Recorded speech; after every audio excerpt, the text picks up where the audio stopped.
Just $75. Your sports live here. WBUZ HD3 Laverne. We are the Game Nashville Sports Network. ESPN 94.9. The Fan.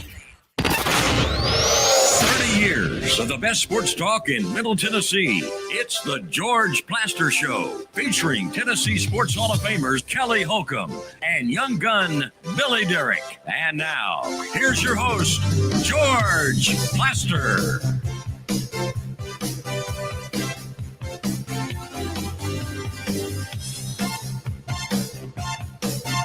Hello again, everybody. Welcome in. It's a beautiful Monday, 2 days before Christmas, all things considered. Couldn't be a whole heck of a lot better. So enjoy what appears to be really good weather. If you want a white Christmas, might want to head up toward Ohio or somewhere like that, because it's not going to happen here. Let's check in. Let's start in Murfreesboro. Say hello to Kelly Holcomb. Kelly, how are you? I'm good, George. How you doing? Good. You watch some football? I did watch a lot of football this past weekend. Yeah. I think a lot of football people did. Yeah, I turned I'm sure we'll get into it, but I turned a bunch of the games off, though. Some of them were just not very interesting. No, it's unfortunate that the first round of this really did not turn out to be very competitive. And in truth, 2 of the 4 in the next round kind of feel that same way.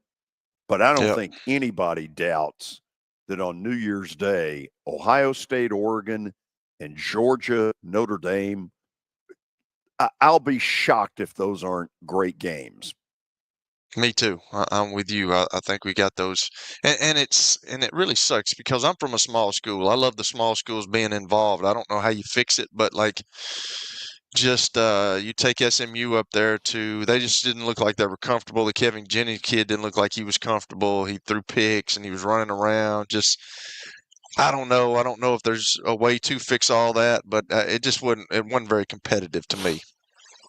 So, Billy, you had a big watch party Friday night for your Irish. This will constitute today's Catholicism moment. Yep. What do we got? Well, what's the report? It was awesome. I mean, that was just that atmosphere at Notre Dame Stadium was unbelievable. And for them to dominate the way they did, they should have won by more. But like you said, Kelly, it was just turned into a snooze fest of a game, too. Yeah. I mean, I was locked into the first half, but it got to the second half, and I was like, this is uninteresting. I mean, I don't even really care to watch this game anymore. It was Notre Dame winning, but yeah, it's hard as a player too when you get into that and you understand that the team you're playing is just not good enough to beat you. And sometimes you let your guard down, but I don't think if you even them letting their guard down would have mattered. No. Here's a thought for Curt Cignetti. Shut up. That's right. I don't know if y'all saw, but Nick Saban on College Game Day before the game, he told Cignetti, he was like, I didn't teach you all this trash talk. That's one thing. I know you coached under me, but it's like Saban was surprised at how much he was talking, and maybe Cignetti learned a little bit. He got silenced. He might have. He's a good football coach. To get them to that level is pretty remarkable, but it's got to have kind of a hollow feeling at the end. Mm-hmm. Okay, I see Terry McCormick at his palatial mansion. As most of you know, during football season, Terry begins our show with a daily Titans update. He really has not had a lot of good news to pass on over the last few months. Terry, how did they come out of the Indy game? Well, Brian Callahan didn't really get into the injuries very much because they're just going to do a walkthrough tomorrow. He'll know more on Wednesday or Thursday when the injury report comes out. Know that they lost Amani Hooker with a shoulder injury, Dylan Radins to a shoulder injury in the game. Then they lost Otis Reese, re-injured his ankle, and Kenneth Murray had a wrist injury, and it sounds like that one may be the most severe of the 4. Honestly, up there watching that yesterday, this gets worse every week. It's unbelievable. They try to fix one thing, they make a change. helps for a little bit, then it goes right back to what it is. And then, with the defense yesterday, that was just absolutely atrocious. Going into that game that your goal, your mission is to keep the Colts from running on you, make Anthony Richardson beat you by throwing the ball down the field, and they could not do that. Terry, what vibe do you get about what's coming at the end of the season? Well, I mean, there are certainly people who are wondering if, in fact, Brian Callahan was asked today if he, felt like he needed to lobby Amy Adams Strunk to keep his job. And he said, he's just trying to finish it out and as strong as he can and, deal with that when the time comes. And, I think the thing that may save him is the fact that she probably doesn't want to pay, a second guy not to coach and a second GM not to GM or whatever the term would be. So I think, that's probably the best thing they have in their corner. But I think that even if they stay, I got to believe that both those guys enter 2025 on the hot seat if this thing doesn't get turned around and is at least a competitive product, because what you're seeing out there right now is not a competitive product on a weekly basis. There's 7 games this year where they've lost by 10 or more points. And honestly, yesterday should have been number 8. They kind of got lucky when the Colts played major prevent defense at the end that allowed them to kind of make the final score look a little more respectable than it should have been. Terry, you're out there a ton, like most of the information people that cover the Titans. Why do you think this coaching staff has had so little positive impact? I don't know. I mean, I think it comes down to this is just not a very talented roster. I think it just comes down to the fact that, they used a bunch of free agent money to go out and get some guys to fill some holes, and that's fine, well and good. But a lot of those guys have been injured, and I don't think that the depth that they have is very promising in a lot of spots. I mean, they got pretty good depth at cornerback. The running back depth is okay, but everywhere else, a frontline player goes down, and you're really putting a guy in who's either so green that he's not ready for the role that he's asked to play. Like I think that's what you saw with the linebackers yesterday and Cedric Gray and James Williams, or you're just putting guys out there who are kind of retreads and are not very good. And I think that's what's happened at the right tackle position. Will Mason Rudolph start Sunday? He didn't commit to it. He did not say one way or the other. Said he's still going to, make that decision a little later on. But he said he thought he played reasonably well. But, my thought is, he also threw 3 interceptions. Now, one of those certainly not his fault that bounced off the hands of Tony Pollard. But there was another ball right before that probably should have been picked that wasn't. To my way of thinking, and I'm going to ask Kelly to chime in on this too, right here, because, what happened with Levis a week before in Cincinnati was just, a terrible, terrible performance. Looked like it was the first time he'd ever been in this offense. Couple things. I asked Brian Callahan if he was afraid that it would damage Levis's psyche if he doesn't put him back in for the rest of the year, that game against Cincinnati is the last impact that he makes on this team. It's his worst performance of the year. He said he wasn't concerned about that. He said that that's part of quarterback play. He's just got to grow up and bounce back from it. And then the other part of this too, and I agree with that, but it's hard to bounce back from it if you're sitting on the sideline holding the clipboard. And then the other thing I would say is this. You remember last year when they played the Atlanta Falcons and it was Levis's debut. All right. The Titans looked really good all the way around in that game, And part of the reason they looked really good was because the Falcons were coached by who? Arthur Smith. And Arthur Smith came from the Titans. So whenever the Falcons were out there running their offense, calling their cadences, putting their personnel groupings out there, I guarantee you that Mike Vrabel and his staff knew everything they were going to line up and run and call before they ever even snapped the ball because they knew Arthur Smith so well for having been around him so long. So I think what happened against Cincinnati was the reverse of that. I think Zach Taylor and his staff knew Brian Callahan so well that whatever the Titans lined up in and decided they were going to run, they had an answer for it because they see it every day in practice. They know Callahan the way that they know their own team.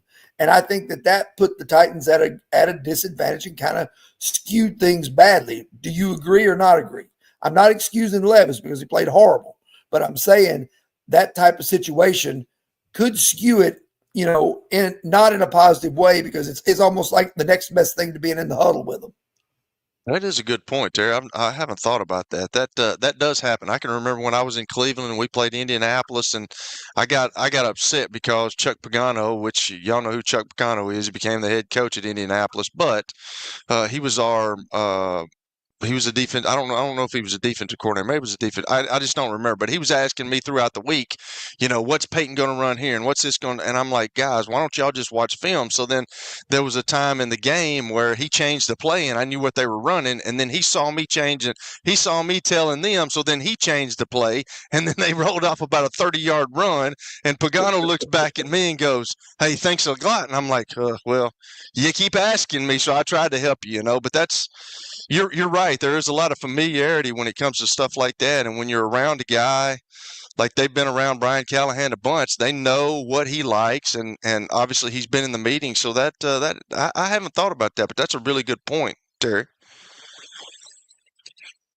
The bottom line, this isn't getting any better. And it didn't get any better anytime soon. It doesn't feel like. No. It's really not. Terry, thanks as always. Glad you're back safe and sound. And Merry Christmas to you and your family. No show tomorrow. All right. Merry Christmas to you guys as well. Terry, Merry Christmas. Terry McCormick, Main Street Media and TitanInsider.com. Get the show started. Billy, what do you got for us? We got a pretty good update today. It's brought to you by Lori Burnett Leland. You can find her online at mortgageladyusa.com or give her a call, 615-969-4350. The Preds back home tonight at 7 o'clock against the Hurricanes, who are really good. Feels like they're good every year. So the Preds are just trying to claw back. Did they win Saturday, George? Preds, they did it. They did. Time. Okay. In OT. Yeah. So were you there? No, I was not. Oh, yeah, you were back over at Last Minute Toy Store. Sure was. They wrap it up okay over there? What an amazing 3 days. Man, I loved it. Yeah, that was cool to be there and take a little tour there on Friday. But Preds back in action tonight against the Canes. Couple of injuries, big injuries around the NFL. I don't know if you saw it, but Tank Dell suffered just a gruesome injury there against the Chiefs on a touchdown. Right, but I mean, just got absolutely clocked. He has a torn ACL and a dislocated kneecap on that play. He was admitted overnight to the University of Kansas Hospital. This is his second major leg injury after last year. His rookie year was cut short due to a broken leg. And if you remember, he was, I don't remember when it was. I think it was before the season. He was in a shooting. He was shot. So he's battled back after all this, after injury. Yeah. And CJ Stroud, he was emotional just after what all he's battled back from. For him to go down is obviously big for the Texans. They should still win the division, but here come the Colts too. I mean, I know the Colts still have to play the Texans again, right? I think so. Okay, so I think so. I guess the Colts technically have a shot, but I mean should be the Texans' division to lose at this point. But Dell is out there for the Texans. Also, both Eagles quarterbacks, Jalen Hurts and Kenny Pickett, both suffered injuries yesterday against the Commanders in a sloppy 36-33 loss that hurt their chances of getting the number one seed in the NFC in the playoffs. So we'll see. I don't know who their third string is, but Hurts and Pickett both. Well, how bad's Pickett hurt? I don't think Pickett's is all that bad, but they didn't really give any updates on either of them when Sirianni talked today. So, but I mean, they could be in big trouble there. Those a couple NFL injuries at the half in the Big Potato Bowl. I just had the score pulled up here. 13-3 Fresno, early third quarter, in front of very, very close family, but no friends. I mean, there is no one there. Patty Hearst could truly be hiding in the upper deck. Yeah, these right around Christmas are the ones that are pretty brutal to watch. Going bowling in Boise is not my idea of a big time. That's a tough deal right there. Going to Boise at this time of year, no thanks. Last night, UTSA all over Coastal Carolina, or earlier today, actually. That was at 10 o'clock this morning. It was at Coastal Carolina. So they lost a home bowl game. Teal Stadium. 44-15. Yeah. UTSA all over Coastal. So that's what we got going on today. Also, we've got an initial look at the ratings. I don't think we'll see final numbers until maybe later today or tomorrow, but the overnights from the NFL versus the college football playoff, Steelers-Ravens got 7.6 million, Texans-Chiefs 7.4 million, Tennessee-Ohio State 6.3, Indiana-Notre Dame 5.7. So NFL still king over the weekend, but that was likely because the games were snoozers for the most part, which is unfortunate. Wake me up. Also, Penn State quarterback Bo Pribula, who we talked about, has committed to Missouri over the weekend. Coach Drinkwitz got his guy at quarterback. He couldn't win the starting job at Penn State, of course, but he showed some flashes throughout the season. I think this step down not necessarily step down in competition, but I mean, you're in the SEC now for Pribula, but you get a chance to start now. So it would be interesting to see what he does at Missouri. Georgia Tech transfer Eric Singleton has signed with Auburn. He was the number one wide receiver in the portal. Chose Auburn over Texas, Ole Miss, LSU, and Miami. I think that's good for Vandy. They won't be playing Eric Singleton in the Birmingham Bowl. Also in the MLB, former Vandy star Walker Buehler and the Red Sox agreed to a 1-year, $21 million contract. One of the Dodgers World Series heroes joins a bolstered Red Sox rotation. He had been rumored to the Braves. It's becoming apparent to me the Braves aren't spending any money, which is strange. It has to do with the tax that you get tossed at you if you reach a certain level and whatever. Also, Jock Peterson signed with the Rangers, 2-year, $37 million deal. So, got that. Tennessee in college hoops is the number one team for the third straight week. There are 10 SEC teams in the top 25. Okay, after the break, we will talk about the Titans game. It's same story, different verse. I am not going to waste a full hour on this. We all know what it is. They suck. This is 94.9, The Fan.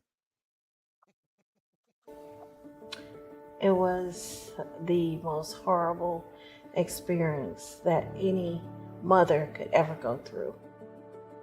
I knew that I needed to get help. My friend, she immediately said, "You need to call Bart Durham." And you guys were there within an hour. You guys are like family for us. Yeah, sure is nice to connect with the people that you're doing your best to help.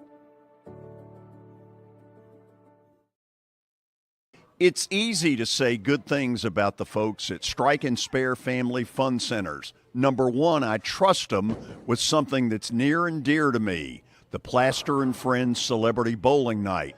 But more importantly, I see the fun people have. They enjoy the bowling, they enjoy the camaraderie, and you will too. Come by any of their locations and get ready to have some fun.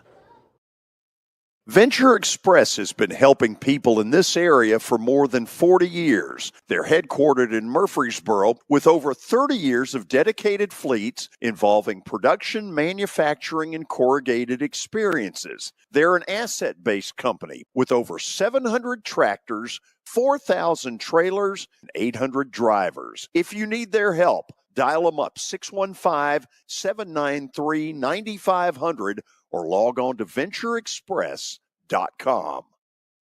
As the trusted premier custom home builder in Middle Tennessee, Donnelly Timmons has over 20 years of experience in the industry. Whether you're looking to build your dream home or renovate your current home, their team will ensure that every client and every remodel is unique, luxurious, and completed on time within budget. Founders Dustin Timmons and Joey Donnelly have over 25 years of construction experience in the Nashville area. Together, they have completed projects in Forest Hills, Oak Hill, Green Hills, Franklin, and Brentwood. Dustin and Joey believe that communication is the most important aspect of all construction projects. Therefore, they personally manage each project themselves and are involved in job site activities on a daily basis. Their commitment to quality and integrity has earned them an outstanding reputation among their clients. Contact them to set an appointment for a free consultation or to view some of their completed projects. Give them a call at 615-456-7983 or log on to DonnellyTimmons.com. Call at 615-456-7983 or log on to DonnellyTimmons.com. It's the George Plaster Show. Your sports live here on 94.9 The Fan.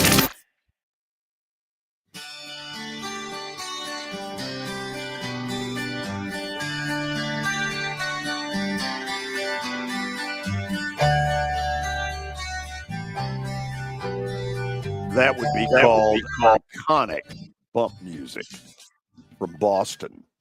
Okay, so the Titans lose again. Honk if you have heard that before. And Kelly, what we're going to do is show 3 or 4 highlight plays, 2 of which involve the Titans, 2 of which involve the Colts. I don't know what else there is to say. This team not only is not getting any better, to my way of thinking, what I saw opening day in Chicago and what we see now is way worse. Here is... How about this dime to Ridley? Yeah. So this is one of the more encouraging deals. 7-0 Titans, Mason Rudolph to Calvin Ridley. And then early on, a pick from Amani Hooker, I couldn't say that right, his 5th of the year. And good for him. But then there is the Jonathan Taylor show. The onslaught. Oh, my God. So watch this. Nobody, and I mean nobody, lays a hand on him. 14-7 twice. Colts. And then the other one coming out of half, nobody laid a hand on him. Right. We're about to see that one as well. So, boom, boom, good night. They look like they're running in quicksand. Yeah. So, Kelly, that to me, what I said a minute ago, to me is the most discouraging thing. They haven't gotten any better. In fact, I would claim this team is worse than what we saw opening day in Chicago. Yeah. Yeah, I can remember watching that Chicago game, and I was like, "This is the Titans that we thought they were going to be." And then Will Levis did his thing a couple of times and allowed Chicago to get back into the game. But I thought it was a promising deal to start the season with the way that they started out in the first half, and then the second half, it just went downhill from there. George, it really has, and I think you got to talk about what Terry talked about. Like, what do you want the Colts not to do? That's to be able to run the football. You understand Jonathan Taylor, and with the zone read stuff that Anthony Richardson can do, you want to stop all that. You want to make him stay in the pocket and throw the football. And when you're having runs of like over 60 yards, and I think one of them was 61 yards and one of them was 70-something yards, like you just – there's another stat that I always bring those stats up that Jim Moore used to talk about, guys. But when you have a 100-yard rusher versus the other team, for the opposing team that you're playing, if they get that, your odds of winning a game go way down. Their odds of winning a game goes way up just with a 100-yard rusher in the National Football League, which means they're possessing the ball and they're getting big plays. But like that guy went crazy yesterday, and you understand that that's what they do. And if you stop that, and you make Anthony Richardson throw the football and beat you, then you got a shot. But when you can't do that, it's just, yeah, George, it's not looking good. It doesn't look good. At least the guys came back into the game. They didn't quit on us. They didn't quit the game. They had a chance at the end. I don't understand what they were doing on defense when it's 3rd and 8 and you're playing that much off. It like you just throw a simple out route. That was he had a that was 5-yard frustrating. cushion. Yeah, that was frustrating to me. I don't understand how you do that in the National Football League. You got a shot, and whether Terry said it or not, they're playing a prevent defense, but that's their fault. Now they've allowed you back into the game, and you've got a shot. You've got an opportunity to get them off the field and get the ball back. And the way they were playing, they kind of had some momentum there. And 3rd and 8, they're so far off that all they did was throw a simple. That was his first read.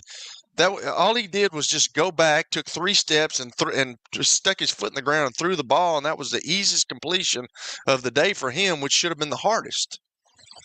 So when you see this kind of thing, because, you know, when you watch on TV, people that know a lot more football than me are openly questioning things. That was one play that they had a field day on where Feely and I don't remember who the other was. Yeah, Ross Tucker. I played with him. Yes. What is that about? And that leads somebody like me to say, okay, there are talent issues, but there also appear to be coaching issues. Yeah, I don't know, George. I wasn't there. I don't know what the call was, and George, you get into a situation now. I had a coach tell me this like a couple of years ago that he was an assistant, he was a DB coach, and he wanted this kid to do a certain thing, and the defense he wanted the defensive coordinator to do something, and the kid's like he just wouldn't do it. And Jeremy was like, not Jeremy, but there was another guy. Jeremy said that hey, this guy right here, he's not going to do it because it's a contract year for him. And I'm like saying to myself, like that's kind of what we got going on. He would not come up because he didn't want to get beat, and they wanted him to play something that he didn't want to play, and he just wouldn't play it. And then he's making so much money now, you can't sit him on the bench, George. So it's just there's a lot of things that go on, and you're not in the room, you're not on the sideline with those guys. But when they don't come up and play and you're telling them to come up, I have to throw my hands up sometimes, because at that situation in the game right there, you've got a chance to get back in the game, and just couldn't do it. I don't understand that. I was scratching my head when I was watching the game because I just don't understand what guys are doing. I don't understand what defensive coordinators are doing. I don't understand. Like, we got a shot here, and then the guy doesn't want to get beat, so he just gives ground, and then we get an easy complete. That was his easiest of the day. That was the easiest completion that Anthony Richardson had of the day. He stuck his foot in the ground. He threw the ball. He had no pressure, and that should have been the hardest play of the game for him. When Terry says the bottom line is that this team just doesn't have the talent, do y'all agree with that? That's the bottom line here? Yeah. I mean, I think I don't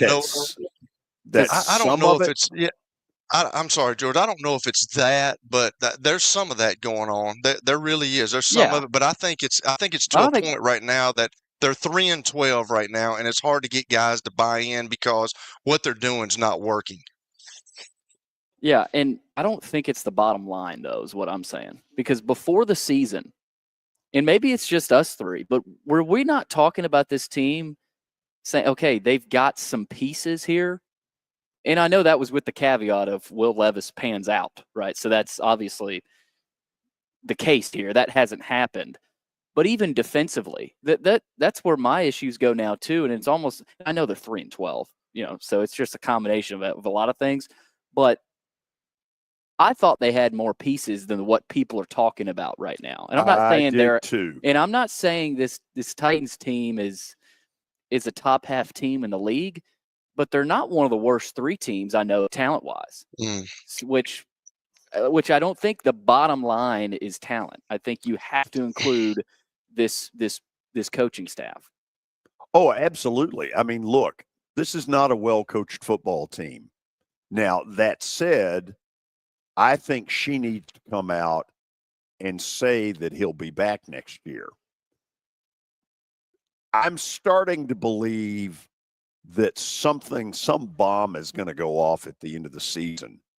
Her staying as quiet as she is makes me wonder exactly what is going on. It's not a well-coached football team.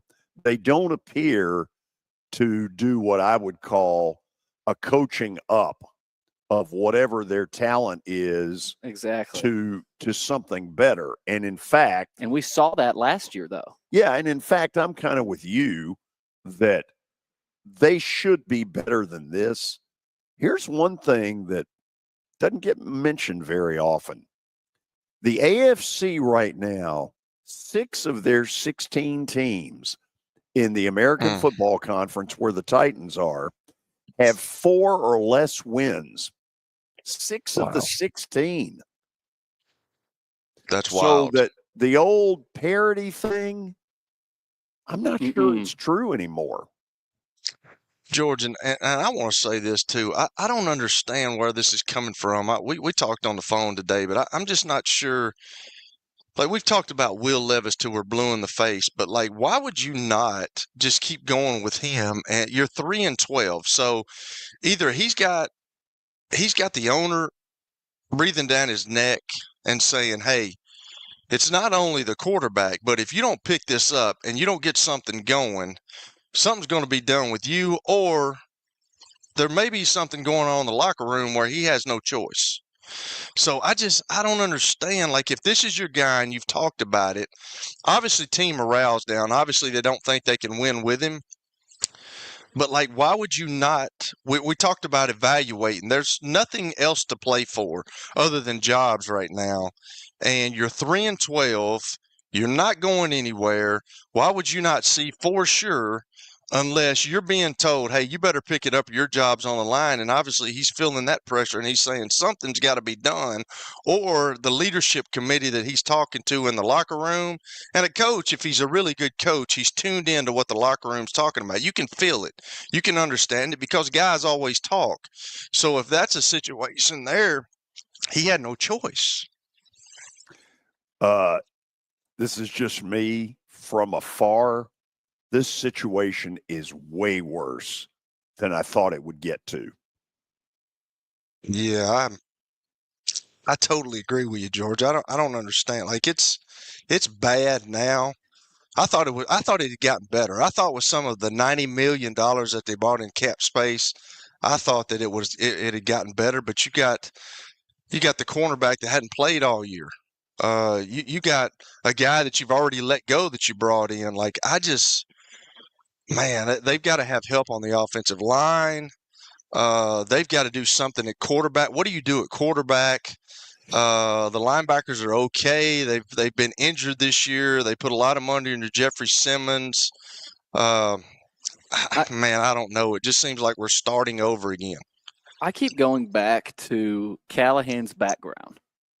You know, and we say, oh, he was in Denver with Peyton Manning, and you know, who else? He was, of course, Burrow in Cincinnati, but he's never called plays.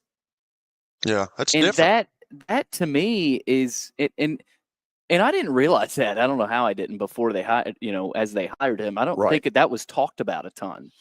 But it's rearing its ugly head right now for sure, because you don't see any sign of really any improvement anywhere offensively. I mean, there's been no improvement. And they've got a good running back in Tony Pollard. You have a top flight receiver in Calvin Ridley. You've got a pretty good tight end in Chig Okonkwo. I know the offensive line has their issues. So they don't use Okonkwo anywhere near enough. Hey, no. I'm telling you now, I've been impressed with him. There's something that you found out about him. That dude can make plays, and when he catches the ball, he can give you some yak yards afterwards. But they don't throw to him enough. No. But would y'all? I told this to somebody watching the game Sunday. They're a quarterback away, and that might be a hot take, but the quarterback play has been so bad that, say, it looks a little bit different. Maybe they're at 6 wins or 7 wins, and you see a little bit of the light at the end of the tunnel. Would y'all agree that they are just an above average quarterback away from this looking a good bit better? I don't know. Billy, I'm confused. When you asked that question, I really had some pretty high hopes for this, that what they did in free agency was going to plug a lot of the problems. You start out, you've got a right tackle who will not be here a year from now. Petit Frier's been a real problem, and apparently they have nothing better to solve it with. Well, they had better have something better to solve it with a year from now. What I don't know, and there's no way to know when you're not in that locker room to see and feel the vibe that Kelly's talking about. This team hadn't gotten one bit better. No. That's on a coaching staff. That's on Brian Callahan, and it's on the rest of that coaching staff. They have not gotten this team one bit better, and it feels to me like every week it's a new level of something that busts. Yep. It's a lot this like this week it was the run defense. Which hole in your roof are you trying to fix this week? And then when you get that fixed, then the hole over here opens up. It just feels like a complete dumpster fire.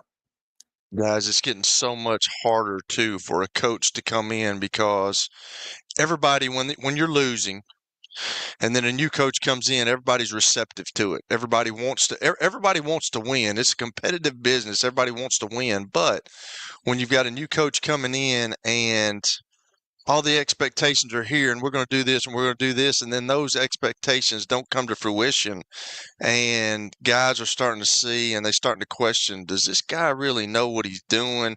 Then you start getting some chinks in the armor, then some cracks come about, and then you're like, man, then the morale's down right now. They're not very good, and it's not going anywhere anytime soon, and until they get a quarterback, that whole locker room understands that this league is led by quarterbacks now. And if you got one, you're pretty good. But if you don't, you're struggling, and you're where the Titans are at right now at 3-12.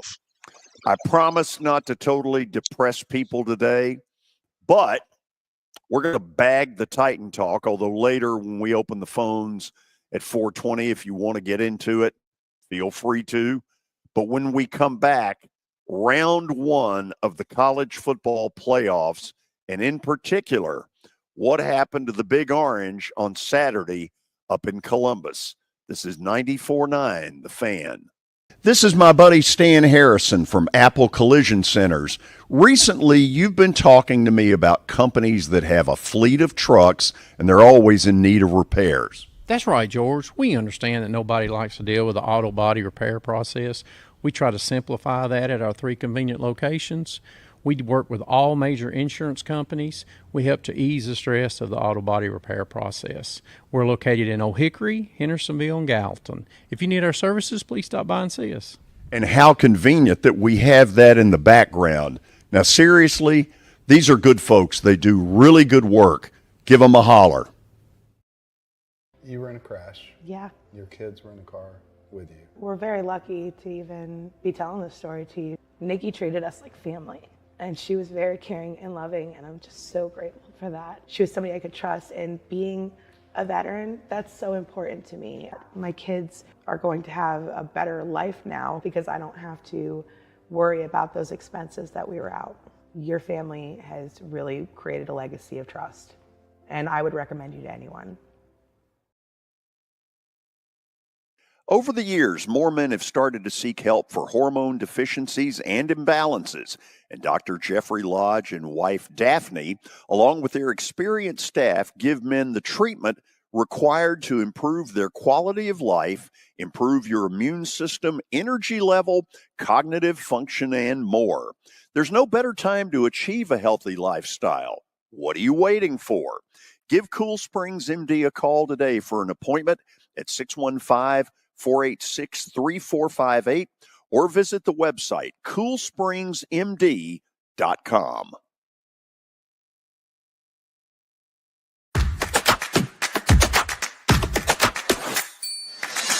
Are you concerned about the Medicare Part D changes for 2025? Believe me, you're not alone. You need to contact Pancoast Benefits. They'll make the changes clear and easy to understand. Trust Pancoast to guide you through it all.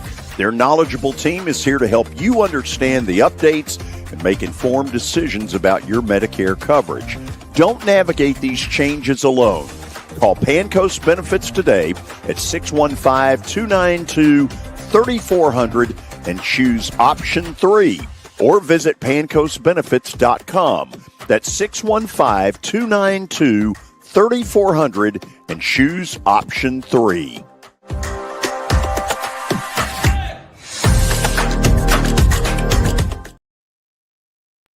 For over 35 years, Wilson Bank & Trust has been committed to providing customized banking solutions to help individuals, families, and businesses in Tennessee achieve their goals. As your full-service community bank, we are proud to offer loans with competitive rates, local decision-making, and fast, friendly service from our experienced lenders. No matter where you are on your financial journey, Wilson Bank & Trust is ready to help you take the next step. Visit your nearest Wilson Bank & Trust office or online at wilsonbank.com to get started today. Member FDIC, Equal Housing Lender.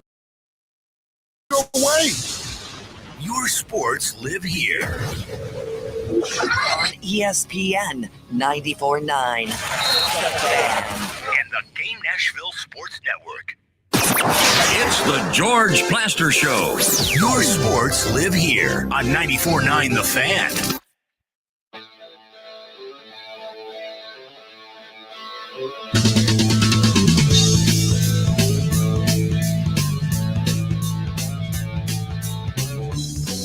Okay, we are back. The water cooler talk is obviously about Tennessee's performance at Ohio State. And Kelly, we've all got different theories. I'm going to share mine. Can't prove it. We'll never be able to prove it, but here goes. You ready? I'm ready. So here's a proud program in Ohio State that has gone through a month of listening to all the complaining and whining and griping about the way they played against Michigan. And so you knew going in that Ohio State was likely to be ready to play against Tennessee. But I think there was a second wave of something that I'm going to throw out there, and y'all can agree or you can disagree. This is a program that is very proud of its horseshoe. And over the years, the horseshoe has never had what I would call a jailbreak, where a visiting team was able to storm in and, seize the Bastille. Well, all of a sudden, they see in the pregame on college football game day Saturday, Tennessee's fan base take that thing over. And when they come out for pregame warmups, they're all like, holy crap, look at all the orange. And I believe, Kelly, that fueled a second level of Ohio State red, you know what. And I think they came out with a level of fire that nobody anticipated. Yeah, and I think that game could have got even worse than it actually was with I think the Will Howard kid. I still don't understand how you call that an interception. Do y'all understand how you call that an interception? That was really close. I think they just stuck with the call on the field, but that was as close as it gets. Yeah, but if they don't get that, if they don't get that play right That's there, then touchdown. it's probably 20. Yeah, it's probably 28-0 because they were close to scoring at that point. And then if you look later on, a little bit later, where Nico throws that pick and they get a personal foul call because they're saying the roughing the passer, that game could have got out of hand pretty quick, and they seized a little bit of momentum there, but. I just going into that game, George, I know that Tennessee fans, hey, they love the Vols and they travel well with the Vols, but I still think Ohio State could have probably played their B game against UT and still beat UT. I really do. I think they're that much better, and I'm going to still hold. This is a big game coming up this week, obviously, with them in Oregon, or a couple of weeks. Is it 10 days from now or whatever it is? 10 days. But I think that's a huge game because earlier in the season came down to that play that Will Howard messed up where he should have gone down earlier. But I still am going to hold. I think they win if they get past this game, I still think they win the national championship. I really do because they got some dudes. If Will Howard plays good, that Smith kid that's a freshman that's 6'4", 225. He's a grown man out there. He's kind of like LeBron with those guys out there. He was the Big Ten freshman of the year and also the Big Ten wide receiver of the year. So Tony's talked about it. They've got 4 dudes as wideouts that can play. Their quarterback played really well the other night, but I think you're right, George. I think that kind of set them off a little bit saying, hey, I think they even did I even hear them talking? Were they even mocking the SEC? Didn't they start coming out in a chant? They were chanting SEC? the SEC. Yep. That's what I thought. I heard that, and I think they went to commercial. I heard it before they went to commercial, but they hadn't had a very good record against the SEC. I think it was 3-12-1 going into that game, but I think they're better than everybody. I think they're more talented than everybody this year, and I felt like that was really not a competitive game. Here's where I got fooled, Billy. I don't know whether I thought Tennessee was going to win the game. I did think they would cover. I thought defensively they could hold their own in that game. They weren't even close to holding their own. They hadn't played an offense with receivers like that and a style that gets it out as quick as Ohio State did. And, it makes you wonder, okay, you go back to the Georgia game against Beck. Beck picked them apart, but there wasn't really another team on their schedule that could do that to that defense. We talked about their schedule being light. That's exactly what Georgia did. Beck picked them apart. Howard picked them apart.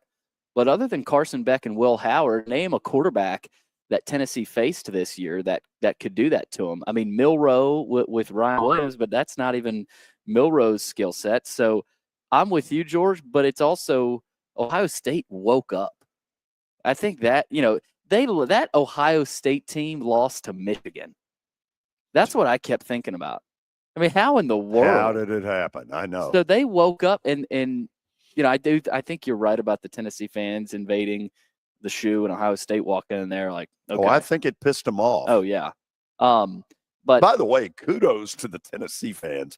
I don't know how they got all the tickets. I hear that they got a code that, was not for them. Screw it. I think that part's hilarious. They were slotted 3,500 tickets. Yeah. And they had around 40,000 people in that stadium. I don't know how they did it, but they found a way. But it had no effect on the game. And I do feel bad for Tennessee fans that went up there because they had they didn't have anything to watch. Yeah, the drive back probably was a lot longer. I text a young man, George, while he was up there, and I said, you might as well come on home, Hoss, and beat the traffic. It ain't going to get no better. I heard there were people that left in the second quarter before halftime. So, okay, for the future, Kelly, you've got Josh Heupel having gotten this team here and finding out, okay, we're not quite at that level. In your opinion, what do they have to do to get to that level? They got to get some playmakers outside like they had this first couple of years. They lost Brew McCoy the other night. The other kid that was an okay, but I don't think those guys are elite. They got the kid from Tulane, that Brazil kid, or the Brazel kid, and he didn't. I don't know if he's elite either. I just think that if you're going to get to that level, and people, George, this is what wears me out. Hey, the SEC people, the fan base down here is unbelievable. I get it. They think the South is the only place that plays football. Well, I can guarantee you this. I used to live in Ohio, and those people love Ohio State. They love Michigan. They love those teams up there. And the top tier teams in the Big Ten right Are really now good. are probably better than the SEC right at this point right now. Yeah. Are really good. And I know people hate hearing that, but they play a really good brand of football. And Ohio State gets the elite of the elite out of the state of Ohio and the surrounding areas. They get people from all over, so they're a really good football team. I don't know, George. They've got to have some elite playmakers. I'm with you, though. I thought they would be better. I thought Tennessee would be better defensively. I thought they would run the ball better. Of course, the kid Dylan Sampson got hurt, so he was not even relevant in that game. He had a hamstring problem, but they've got to get better in being physical.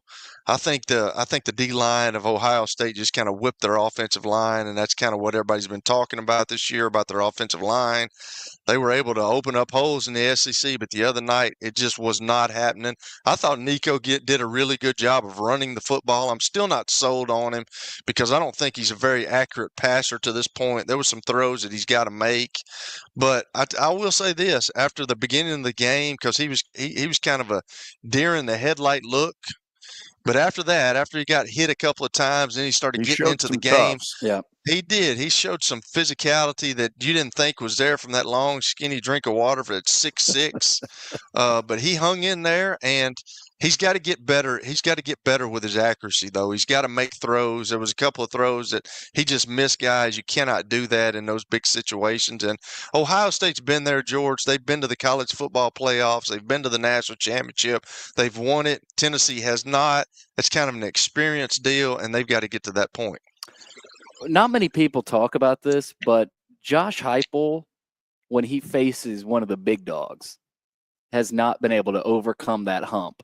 And I'm not saying that's a detriment. That's just kind of the point they're at in their program.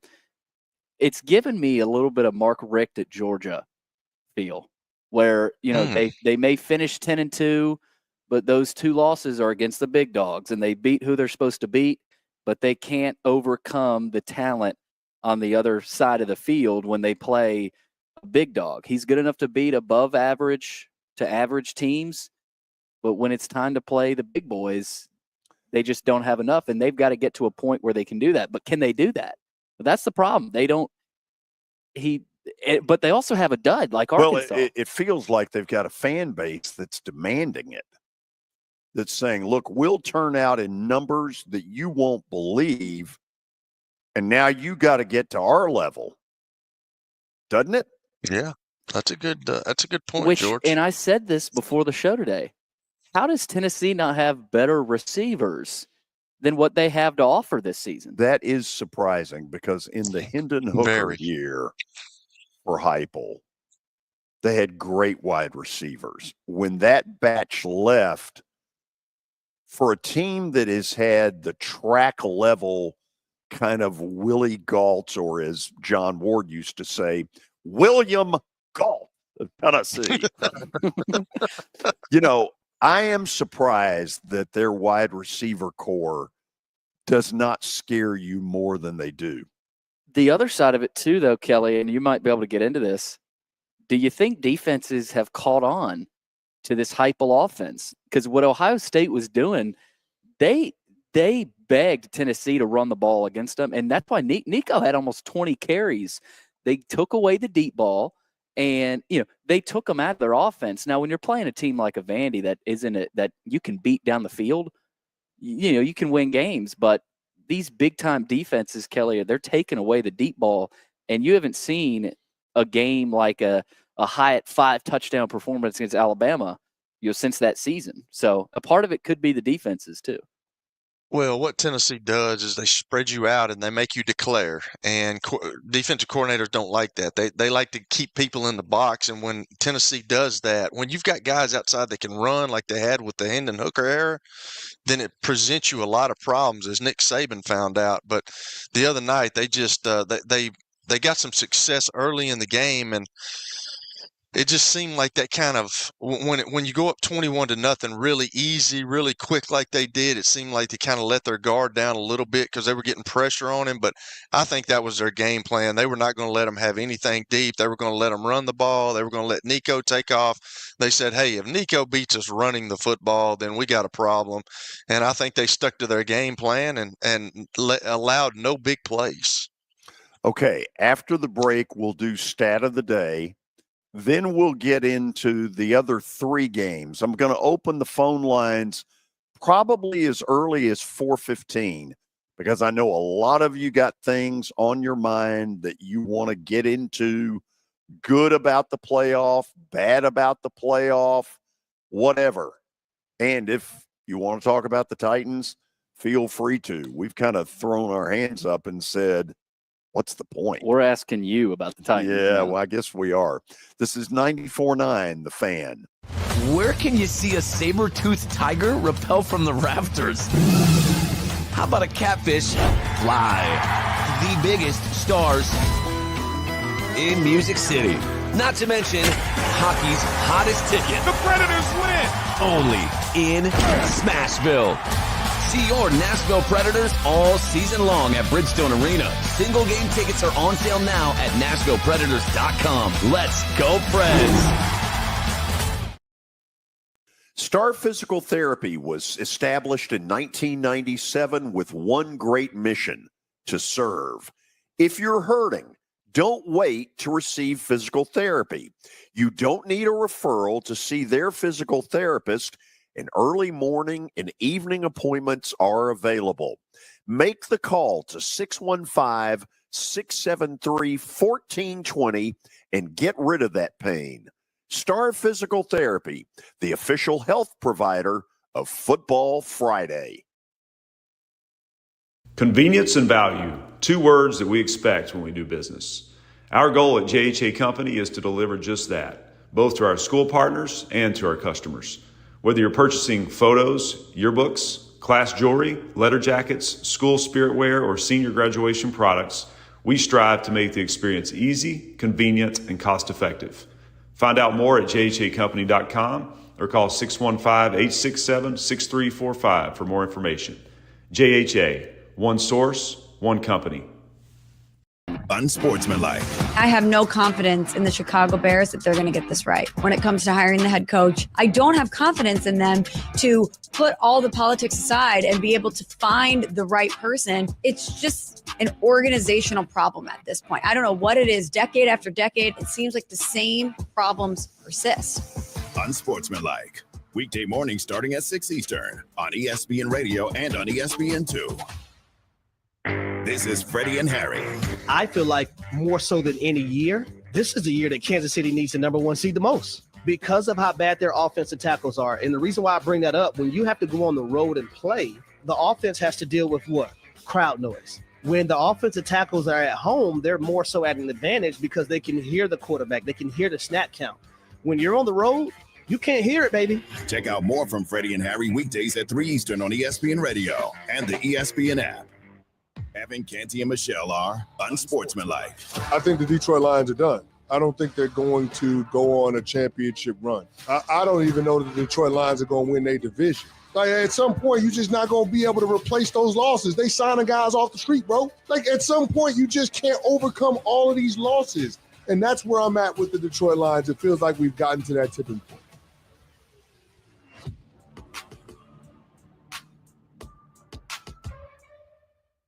Evan, Canty, and Michelle are unsportsmanlike. Evan, aliens or not? I'm not a big alien guy. I don't believe in aliens. You think we're the only life force in the entire universe in its vastness? No, it's not that. It's just I don't know that they're here all of a sudden and they're They're checking for us. Yeah, I just love the idea of the aliens being like, let's see what New Jersey's up to. Right? Let's check in on Newark. Unsportsmanlike.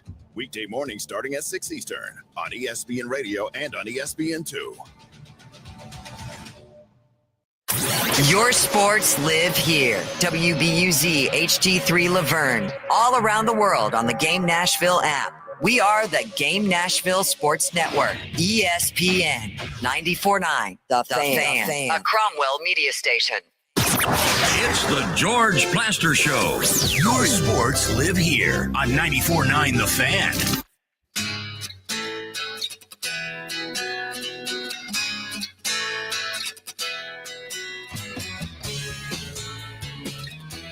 Update from the Idaho Potato Bowl. Fresno State and Northern Illinois tied at 13 as we begin the fourth quarter there on the blue turf out there in Idaho. So keep you updated on that one. Before we do, though, stat of the day brought to you by Apple Collision Centers. They got 3 locations, one in Old Hickory, Hendersonville, and Gallatin as well. Or give them a call, 615-754-9800. You can also log on to their website. That's applecollisioncenters.com. All right, today we are going with some NFL. Lamar Jackson is only the second quarterback in NFL history to have 40-plus combined touchdowns and 5 or fewer interceptions in a season. Can you name the other quarterback? Kelly, you got to help me here. I remember it hasn't been that long ago that somebody had a ridiculous TD to interception ratio, and I can't remember who it is. 40 combined TDs and 5 or fewer interceptions. Has this been an answer before, one of the guys in the NFL, Billy? Have we answered his name before?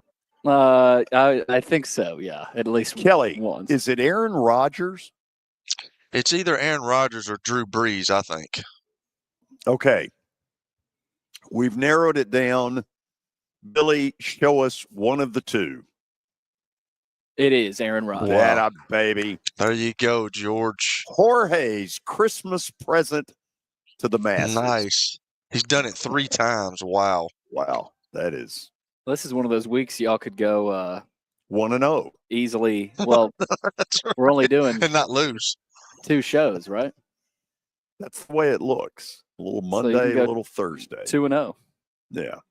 Nice. Okay. Well, we're feeling good about where we are at the moment. It's good for morale that we've gotten one before Christmas, because it leads us into the Christmas holidays saying, "Wow, we're pretty good," even though we know we're not.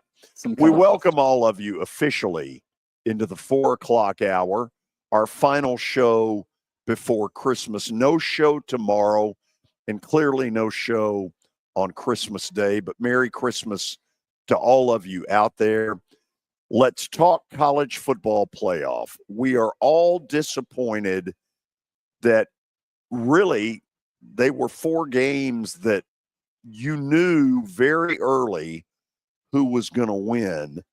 And Kelly, I don't really know what you do to stop that if you're going to home fields for the big guys. I don't either, George. And I'm going to say it once again. I'm from a small school. I really enjoy getting those schools into this deal because I think they all need to be recognized. The Boise States, the SMUs, Indiana for the first time ever. I didn't realize that they had lost most games. And is that the NCAA ever? Indiana football? I think so. That's a lot of losing. That's a lot of losing, and then there was a stat about Notre Dame. It was pretty incredible, but I don't know how you go about it, George. Is it going to be the top 12 in the country? I'm not sure. I just don't know how you go from there.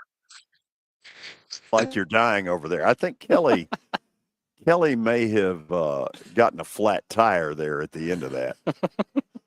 Hold on. You okay? I did. Yeah, Kelly, I did. I got a flat tire. Chug some water. Jeez. I need a. Oh, wow. I know how you feel. I hate that's the worst. So I don't believe this, but I'm going to ask the question. Is Notre Dame way better than we're giving them credit for? And let me say up front, do I believe Georgia beats Notre Dame? Absolutely. Absolutely. Absolutely. It means more. They're playing with a backup quarterback. You're playing with a school that hadn't won a national title in 37 years. And? Well, there's this Notre Dame team is different than, and I know you can go back to the 37-7 against Clemson. I get that. But you can't watch that Indiana game and go, and I know it's Indiana.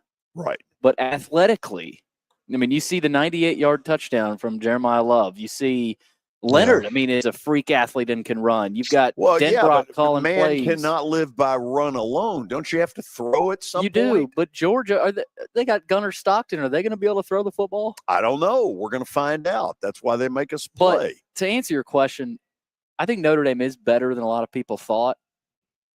But, man, Indiana looked overmatched. I mean, pretty quickly. I mean, they got a couple of good running backs, but what else do they have? I mean, the defense got bullied. I mean, on that 98-yard touchdown from Love, they clearly showed their best defensive player just get mauled by one of Notre Dame's left guards. And at that point, I said, this is over. After that 98-yard touchdown, I said, this is over. I really felt like the quarterback for Indiana would play better. He did not play very good at all. He's kind of been the guy for them all year. He's made play after play, and he's the 6th-rated QB going into the draft, guys. And we know this is a kind of a light draft class, but like he didn't show me much the other night, and I was for him. Obviously, he was at a small school too, and he's kind of worked his way up. But I'm starting to drink the Kool-Aid of young William and his Catholicism moment, George. And I hate saying that. I really do, because I think Notre Dame is better than people are giving them credit for. I think they're really stingy on defense. They can run the football. I don't think Riley Leonard's a very good polished passer, but he's adequate. And but he can run the ball. He have to be against Georgia? I think he's got to be better against Georgia, because I don't think they're going to allow him to run, because Georgia's they're a different animal. You know that, Billy. And I think it's probably going to be a slugfest between these defenses. And you got to give the edge. I think you got to give the edge to Notre Dame just because of the quarterback position. Now, I don't know if they can beat Georgia, but how is that young kid going to play for Georgia? Are they going to be able to run the ball against Notre Dame? I'm not sure they're going to be able to run the ball against Notre Dame. So I think this is going to be a very fierce fought battle between two teams that can play defense. And I don't know how the outcome's going to be, but I'm starting to believe a little bit more in Notre Dame. I think real quick on that Notre Dame-Georgia game, I know we got some other games to get to, but which defense can control what that quarterback on the other side does? Is it the Notre Dame defense against Stockton or the Georgia defense against Leonard? I don't know. Y'all don't play anybody. USC lit you up like a Christmas tree.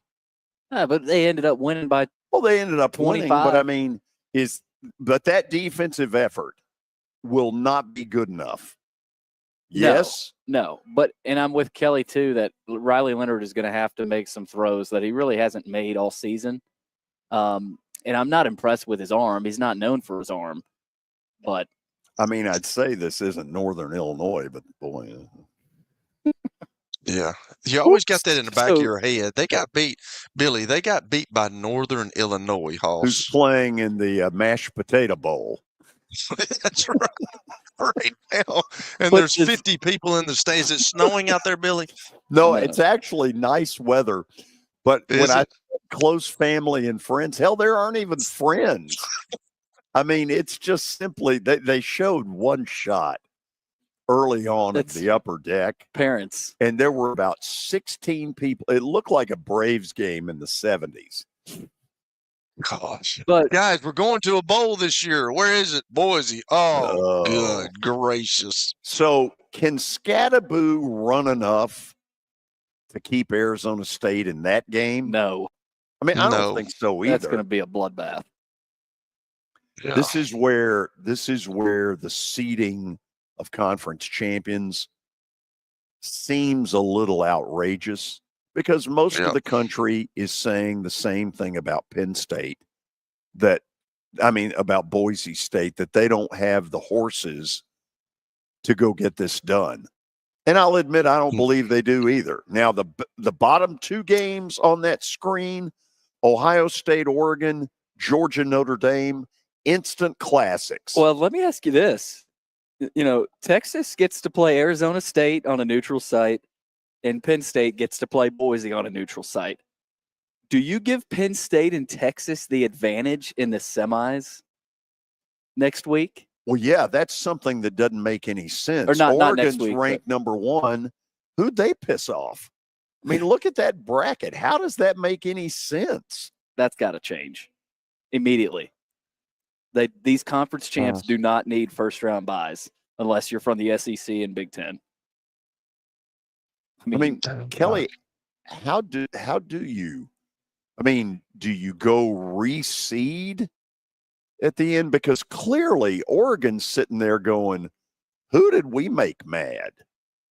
Yeah, seriously. Like, they get a bye, but they have to play the team that they only won by a point. Was it a point? So I don't.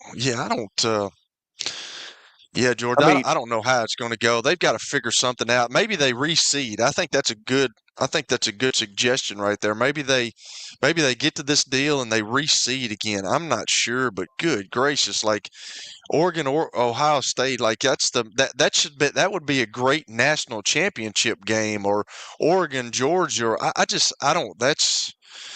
wouldn't want to have to go do that again. I mean, Penn State they lost got to an Oregon. Incredibly easy draw. SMU. Very much so. If you're looking back at that Big Ten title, if you're Oregon, are you saying we should have lost that game? Yeah, I mean, it makes no sense that in round 2 they get Ohio State and Penn State gets Boise. I'm telling you, the conference championships are going to die by the vine. Are people talking about that on social media, Billy? Like the matchups about this stuff? Because we know that I'm not a social media guy, but is that what they're talking about? Like you've done what you were the number 1 team in the nation, Oregon, and Penn State didn't have to play you, and now they play Boise State. Right. If you just what are we doing? If you just seeded normally, the top 12 teams without these automatic qualifiers, for the conference champs, Tennessee would have hosted SMU or Indiana. Everybody would have bumped up a little bit, which they have to change that. And that the big thing everybody's talking about is just because Arizona State and Boise won their conference doesn't mean they deserve to bye. So Billy, let me ask you, George, let me ask y'all this. I'm sorry, but let me ask you this, because Billy texted me the other night. I've always said Alabama, Ole Miss, South Carolina. Would they have beat Notre Dame the other night? They would have been matched up athletically a whole lot better than Indiana. Look, I don't doubt that there is a little bit of around the country that's not in the South. Look, I don't have any doubt that there is sort of some fatigue about the SEC. Sankey can be kind of a prick. He comes out boasting all the time about everything that that's wonderful about the SEC. And I do think other parts of the country are sick of hearing it. And I think the committee at times, sort of plays with that a little bit.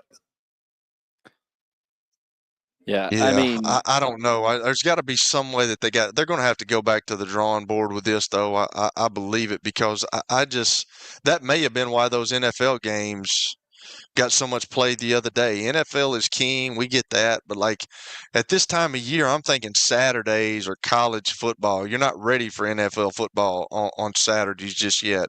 And what happened the other day was you had such bad games in the college level that people just said, forget that. I'm going to watch the NFL because I know it's competitive. Yeah. And when you get a quarter and a half into the Penn State game, who's won. So that immediately takes you to the Chiefs and the Texans. And, that certainly did not help their ratings. I'm sure hour by hour, for instance, the Penn State game went way down as it became obvious there was a blowout. Okay, let's go ahead and go to the break. And then let's see how many of you are out there. I have no idea what people are doing on December 23rd, but we're about to find out. I want some red-blooded Americans who want to talk some football to jump in on the lines after the break at 615 615-553-0933. Again, 615-553-0933. Billy, they need to reach us by way of text. How would one do that? Well, chat room's open. We already got a few comments in there. We'll get to them, but we want to hear from more of you. We've got the chat room open on YouTube. It's to the right of the screen if you're watching there. You can also comment on Twitter and Facebook. And after the break, we've got some breaking news, too. Really? Involving JUCO players. Oh, yes. So will we get a breaking news sounder? I'm sure we will. Okay, I look forward to that. This is 94.9, The Fan. It was the most horrible experience that any mother could ever go through. I knew that I needed to get help. My friend, she immediately said, "You need to call Bart Durham." And you guys were there within an hour. You guys are like family for us. Yeah, sure is nice to connect with the people that you're doing your best to help.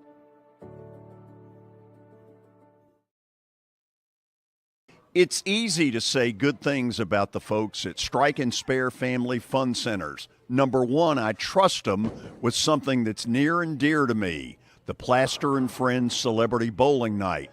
But more importantly, I see the fun people have. They enjoy the bowling, they enjoy the camaraderie, and you will too. Come by any of their locations and get ready to have some fun. Here's Officer Garen Hoskins for the Metro Nashville Police Department. The Metro Nashville Police Department is on the forefront of policing in this century, and I'm glad I'm a part of it. I'm glad I get to find other good officers, other future good officers. And if you're watching today, or you yourself or someone you happen to know is interested, join MNPD.com. Feel free to reach out to us because we need good officers, and it's a great city to work for.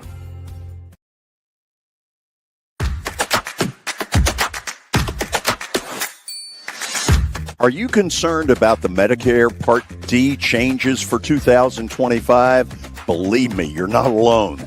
You need to contact Pancoast Benefits. They'll make the changes clear and easy to understand. Trust Pancoast to guide you through it all. Their knowledgeable team is here to help you understand the updates and make informed decisions about your Medicare coverage. Don't navigate these changes alone. Call Pancoast Benefits today at 615-292-3400 and choose option 3, or visit pancoastbenefits.com. That's 615-292-3400 and choose option 3.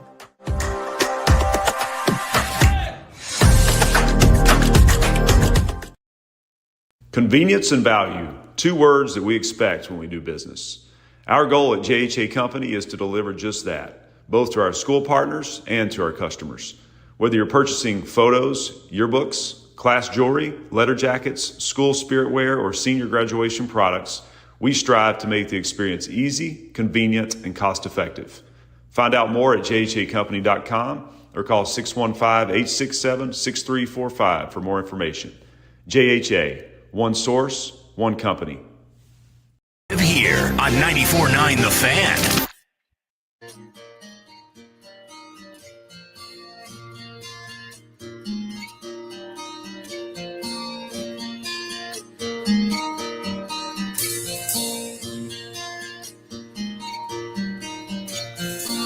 Big news from the Potato Bowl. Northern Illinois misses a field goal with 3.5 minutes left. NIU and Fresno State are tied at 13. The nation is gathered around their televisions. Well, does it mean something to them young kids that are playing in that game now? Quit hating. I know that. No, I'm just thinking about the upper deck and what it looked like. Okay, Billy. By the way, I'm looking for a couple of more red-blooded Americans who have things on their mind they want to talk about. In particular, if you're driving home or you're a new caller, would love to hear from you. 615-553-0933. Billy, let's start in the text world. Well, real quick, the news today, if anyone doesn't know, former JUCO players whose NCAA careers ended this season have been granted an extra year of eligibility. So get ready for an onslaught of kids that didn't think they'd be eligible this year because their career started at JUCO to realize they're now eligible. So get ready for all that jazz. Anyway, we do have some text questions to get to. Ethan on Tennessee's loss to Ohio State, he says Tim Banks is most to blame, Tennessee's defensive coordinator. Kelly, do you buy that?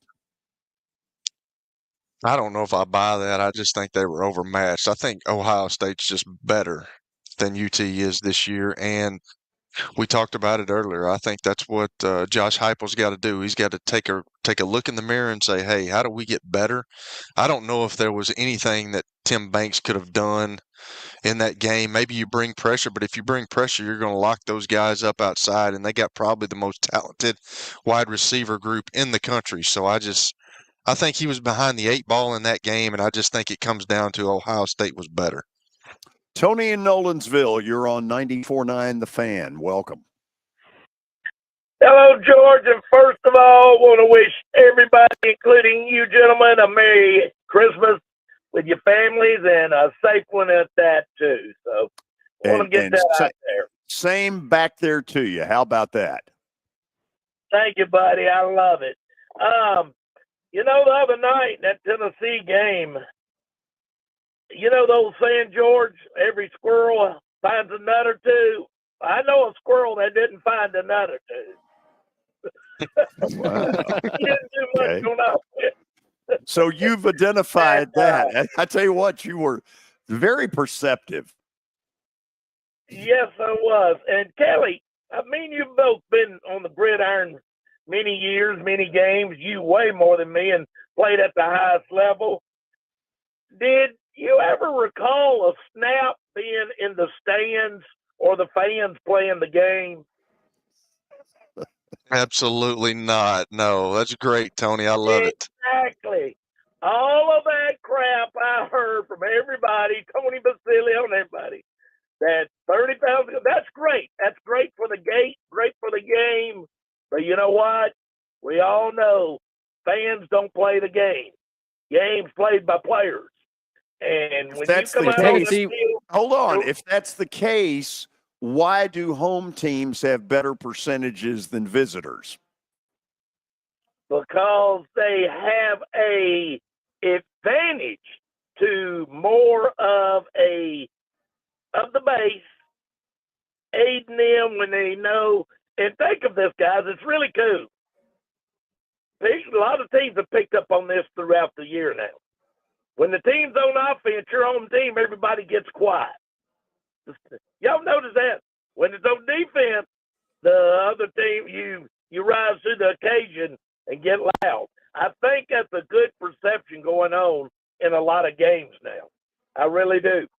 And I just think, and of course, Texas A&M's got the 12th man, and that is a player from the fans coming down and playing on the team. So you might give an exception there to them. So I wanted to just say that, George, I took Ohio State. I told you 2 weeks ago, I just thought they were a better team. Now, Tennessee, and let's be honest, Tennessee did not play good football on the road. They look bad at Arkansas. They look bad at Georgia. Coming to Vanderbilt is not winning on the road. That's a home game for them. And we all know it. We all know it. And let me throw a stat at you. Billy, you almost touched on it. In case y'all didn't know. Tennessee, let this grab you. Tennessee has lost 22 straight road games to a top 10 opponent. Ooh.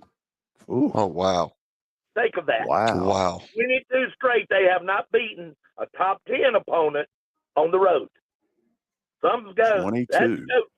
There's 22 in a row. Now, there's a stat of the day. Yeah, that's pretty good. You don't get that anywhere else. No, you don't. Hey, You don't get that on WPLN. No, you ain't going to get it on no FM station. Well, let me say this. The other guys. Wow. Y'all the Okay. guys I talk to. Y'all the guys. And, George, one thing, and talking about another game. Y'all watched part of the Penn State game, and I did too. Did you, SEC officials, did y'all notice how bad of a game they were having? The officials?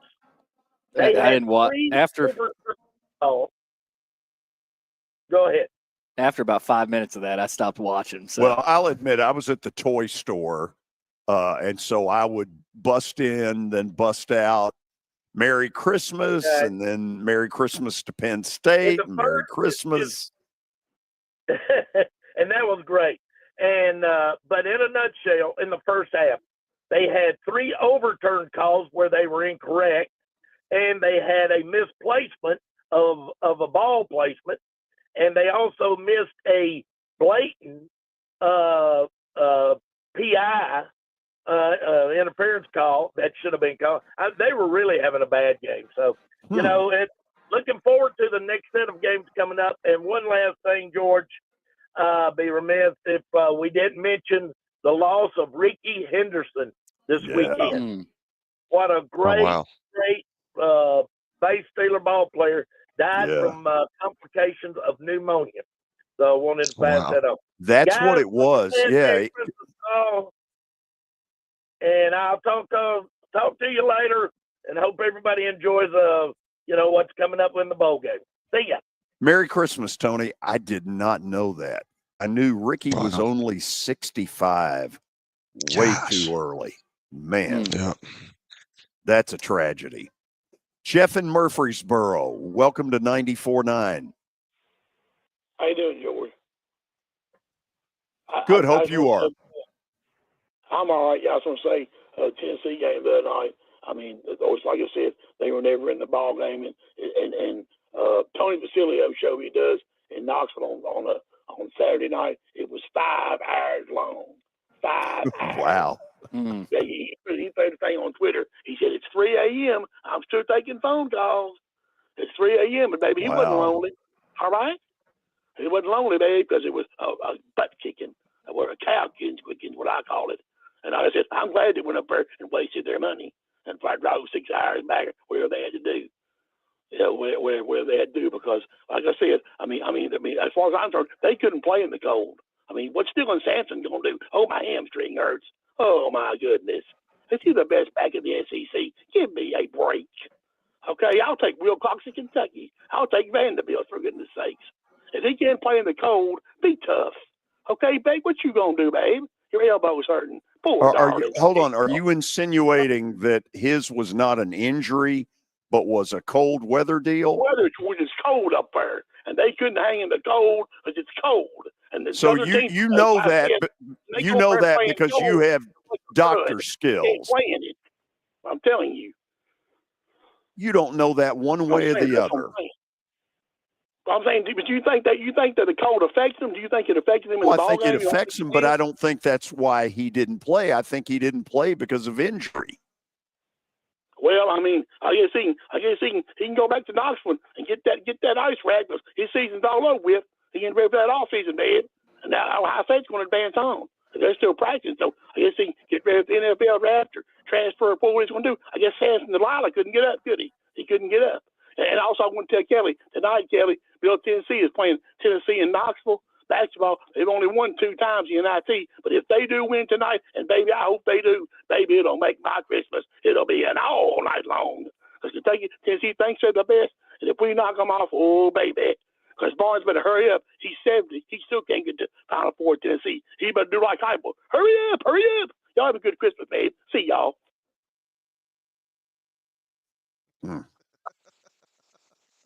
Man, if the Blue Raiders win tonight, Jeff's having Can you give me something off text? Going back to Randy with the Titans talk, where is Carthon? Come out of your hole and be a man. Season ticket holder.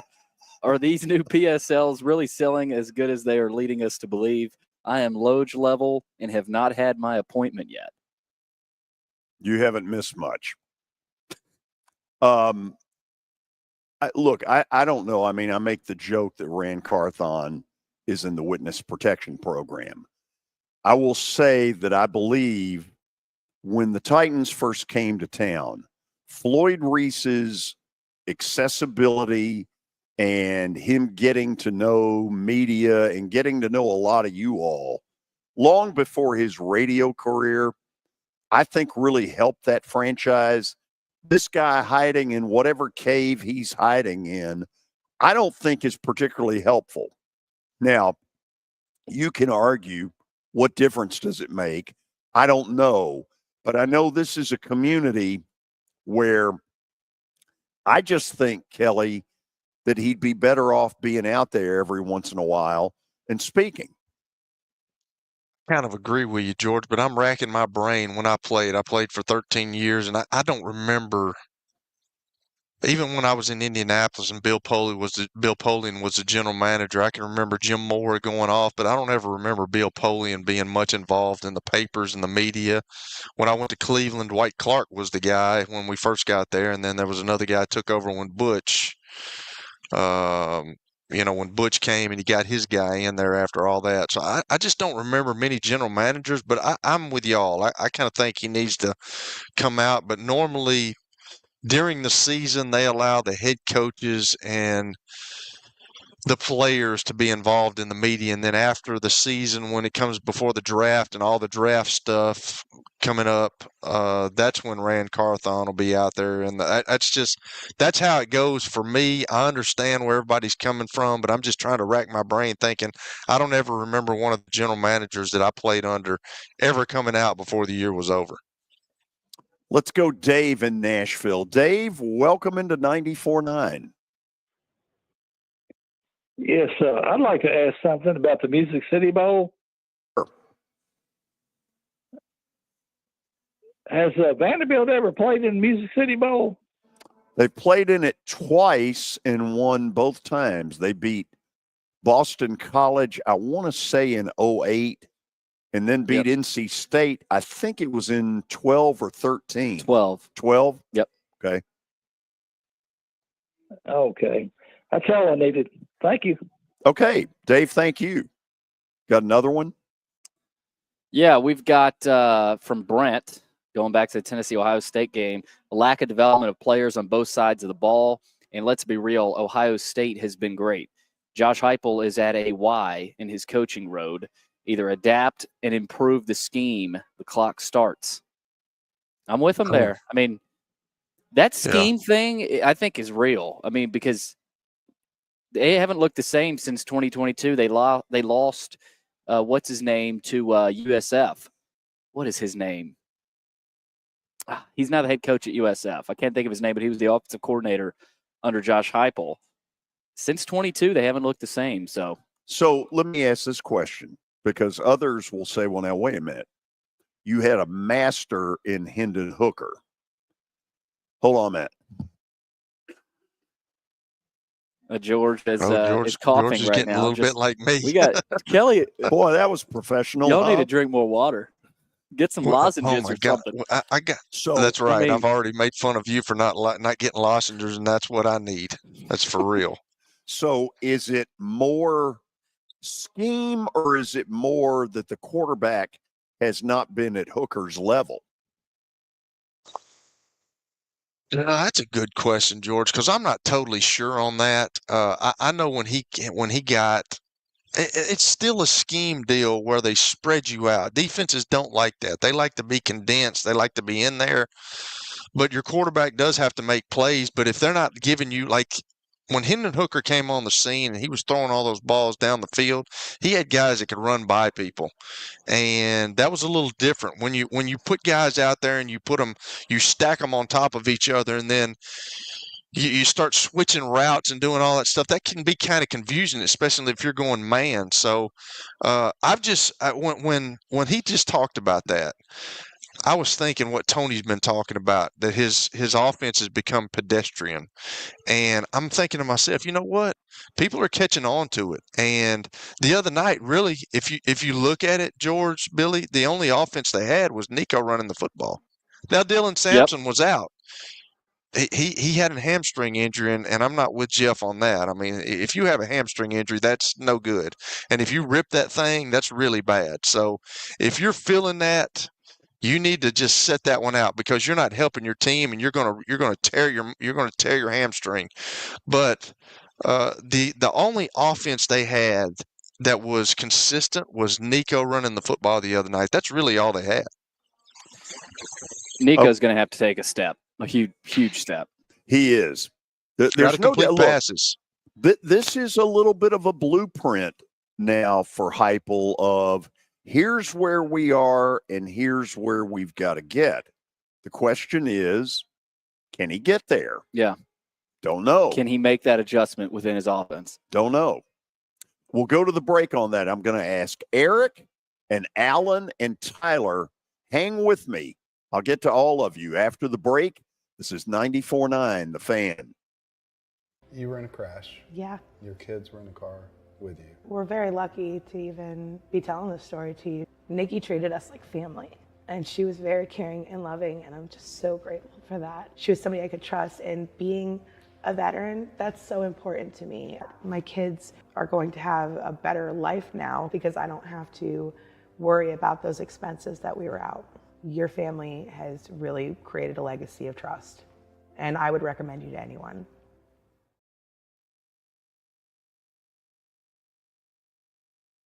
Venture Express has been helping people in this area for more than 40 years. They're headquartered in Murfreesboro with over 30 years of dedicated fleets involving production, manufacturing, and corrugated experiences. They're an asset-based company with over 700 tractors, 4,000 trailers, and 800 drivers. If you need their help, dial them up 615-793-9500 or log on to ventureexpress.com.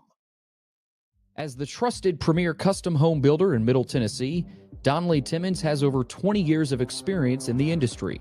Whether you're looking to build your dream home or renovate your current home, their team will ensure that every client and every remodel is unique, luxurious, and completed on time within budget.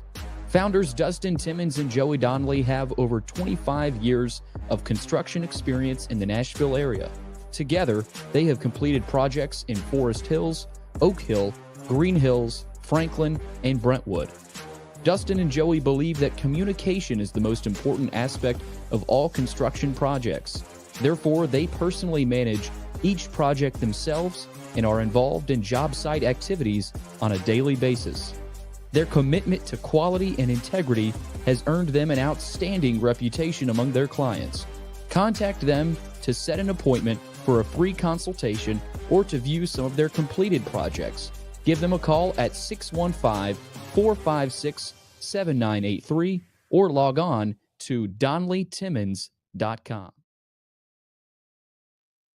For over 35 years, Wilson Bank & Trust has been committed to providing customized banking solutions to help individuals, families, and businesses in Tennessee achieve their goals. As your full-service community bank, we are proud to offer loans with competitive rates, local decision-making, and fast, friendly service from our experienced lenders. No matter where you are on your financial journey, Wilson Bank & Trust is ready to help you take the next step. Visit your nearest Wilson Bank & Trust office or online at wilsonbank.com to get started today. Member FDIC, Equal Housing Lender. Your sports live here. On ESPN 94.9. And the Game Nashville Sports Network. It's the George Plaster Show. Your sports live here on 94.9 The Fan.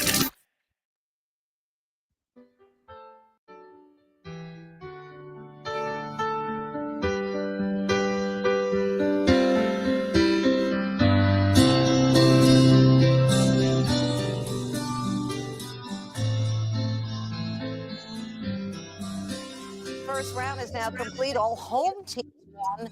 They not only won, but they won by double digits. What is your biggest takeaway from this first weekend of the 12-team playoff? That I hope next year the committee won't get caught up in what the social media and a lot of people who are Fringe fans get caught up in, which is wins. They had 11 wins. They must be good. Who did they beat? I think is much more important than how many wins you have. That's old school way of approaching it. Indiana having 11 wins and beating nobody, that doesn't mean they're one of the 12 best teams. Remember, I know, Linda, I'm not taking this out on you, but there's a big difference between deserving and best. Yeah. What this is all about is giving us the best 12 teams. Now, it's subjective. How you want to figure out the best 12 is up to you, but that's what I want to see. I don't want to hear about wins. How many wins? Winning's obviously important, but just because you have 11 wins doesn't mean you're better than a team that maybe had a tougher road that had 9 wins. So I think we get too caught up in how many wins you have.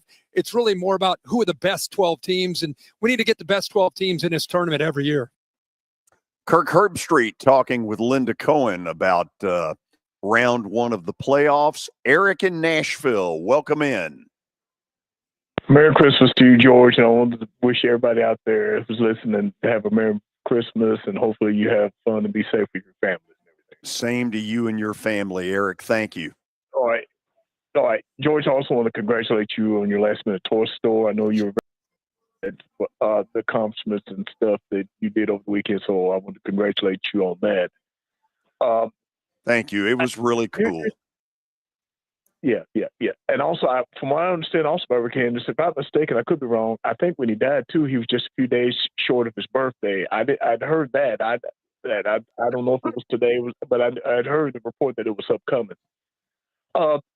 As far as and I'm gonna get to Titans in a minute. The college football over the weekend, it's the one thing that did surprise me was all 4 games blowouts. I did not expect that. I thought it was going to be some close games. I thought the NFL games were a lot better than the college football games. And George, just like I said, I didn't definitely think it was going to happen, but I was not surprised that Tennessee got blown out Saturday because I thought something like that could happen because everybody was all over Michigan for the way Ohio State for the way they played against Michigan.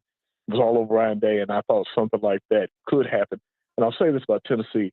They're a good football program, but they're not an elite program. And what I mean by that is they want to be talked about at the same level as Georgia, Alabama, Ohio State, who are in the mix in contention winning national championships. But until, like they said, win on the road and do better in those areas, they're going to be good and competing for bowls and it probably be in the playoffs. But you got to get to a point where if you're going to be considered that, and I'm sure the recruiting class will make them better along those lines. As far as the Titans go, George, I think one of the things that was a turning point in the game was certainly they were up 7-0, got the interception, but then missed the field goal. And then after that, it just seems like it was all down here after that because I believe the Colts scored 5 straight times on 5 straight possessions. And another thing I didn't think about, but I also thought was good, I thought Jonathan Taylor was determined due to the fact that he too last week he had that where he dropped the ball before he crossed the goal line, and I'm sure he wanted to give a better account of himself after the way people made fun of him last week after he had a touchdown and dropped the ball before he crossed the goal line. Never had 100 yards against the Titans, but he just tore us up, and also we just got dominated on the line of scrimmage, the defensive line. It's like we didn't lay a glove on him or anything, and I was really, really disappointed in the defensive effort that we gave. And one last thing about the Titans I'll get off, and I thought what was kind of fun is, of course, Ridley caught the first touchdown pass, and I know there's been a lot of debate among people about whether or not he's the number 1 wide receiver or not, but I thought it was kind of funny was that the 2 announcers calling the game, I guess when he called a pass in the 3rd or 4th quarter, saying, Calvin Ridley's definitely the number 1 receiver, and I got a chuckle after that, considering all the consternation about whether or not he was the number 1 wide receiver worth all the money that he was getting. Again, George, Merry Christmas to you and you guys. Y'all take care and we'll talk again soon. Hey, same to you and your family, Eric. So, Kelly, it feels like fan base is elite. Football program's a little below that right now. I would say that. It wasn't a good matchup for them the other night, and that was kind of an amazing stat that Tony brought up, but I would have never thought that. But yeah, they're just